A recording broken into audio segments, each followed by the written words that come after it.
Hello, good morning, everybody. My name is Esther Yoo, and in the year of Ambassador, I am happy to share my involvement with the Garden Learning Center, or GLC. Can we have the first slide? Thank you. GLC began in our church's Friendship Courtyard to provide Wi-Fi and a safe physical space for students who were forced to do online schooling during the pandemic. Our church members were mobilized to provide tutoring and help to underserved children in our neighborhood. Once schools reopened, GLC evolved into an after-school program for students in grades 4 to 8 that meets twice a week. We have a fantastic team of volunteers ranging from high school and college students to adults with a diverse set of talents and skills. Some are involved with academic tutoring, while others plan and facilitate fun enrichment activities like cooking, sports, music, and STEM. We also go on field trips and encourage students to think about attending college. The Lord is with us, and when we share the gospel, about 25 students and some parents received Christ. A little about myself. When I was in grade school, I was the nerdy girl who was always carrying a book around.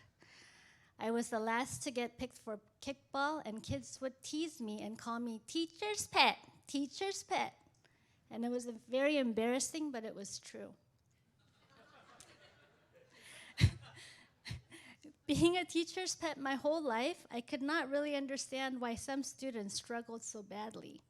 I thought basically that either they were not taught well, they just didn't care, or they were just not trying hard enough.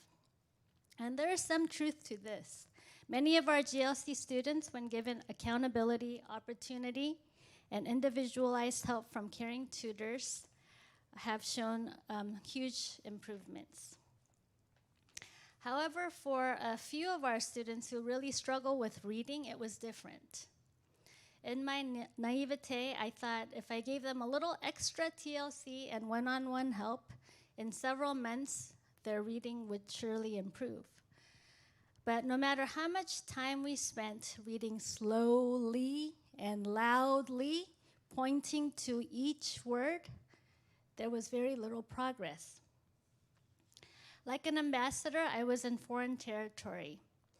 My students were not just ethnically and culturally different from me. While reading has always been a huge joy in my life, they detest books. For me, school was a place to excel and receive praise, but not so much for them. After some research, I found that 20% of the US population has some form of learning disability, with dyslexia being the most common. Dyslexia is defined as an unexpected difficulty with reading and spelling.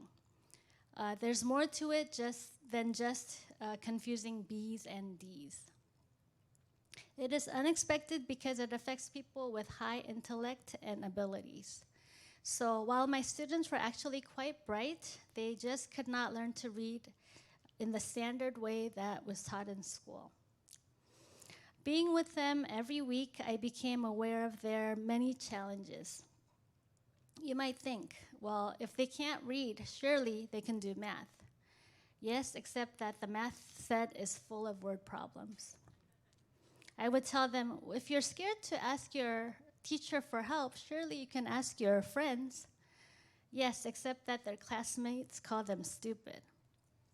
If you have an IEP, surely they're getting individualized help at school. Yes, except that it's just once a week for 30 minutes.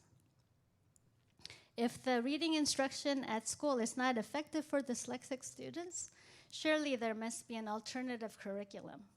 Yes, except that private reading specialists charge upwards of $100 an hour. Through GLC, God has been teaching me to put aside my own preconceptions and judgments. I realize it's not that these students and parents don't care or that they are not trying. In fact, they are trying so hard and they are so desperate to learn. Having a glimpse into their lives, They taught me what it means when the Bible says, so from now on, we should regard no one from a worldly point of view. So I want to end on a hopeful note because hope does not disappoint. Can I have the next slide? Regarding dyslexia, recently, rather than using the term learning disability, the word neurodiversity has entered our vocabulary to express the fact that people's brains are very different. Here are some examples of famous people who have dyslexia. These brilliant people and others are a testament that our students can also succeed if given help. Yeah, if you Google famous people with dyslexia, you'll be amazed how many people actually have this. And then regarding GLC, we were able to purchase an effective reading curriculum that is actually helping our students to read. However, because it is taught one-on-one, we can only accept students as we have tutors available. We are currently recruiting volunteers so that we can enroll students who are on our waiting list. We are also looking for volunteers to help with our enrichment activities, homework help, setup, and cleanup. So please talk to me or anyone else on our core team. The next slide, please. There's Dana Cho, Pastor Sharon Kim, Caroline Wang, Kathy Wong, Amy Kwan, or Erica Jo. And also visit our website, learninggardencenter.org, to learn more, and also follow us on Instagram. Thank you.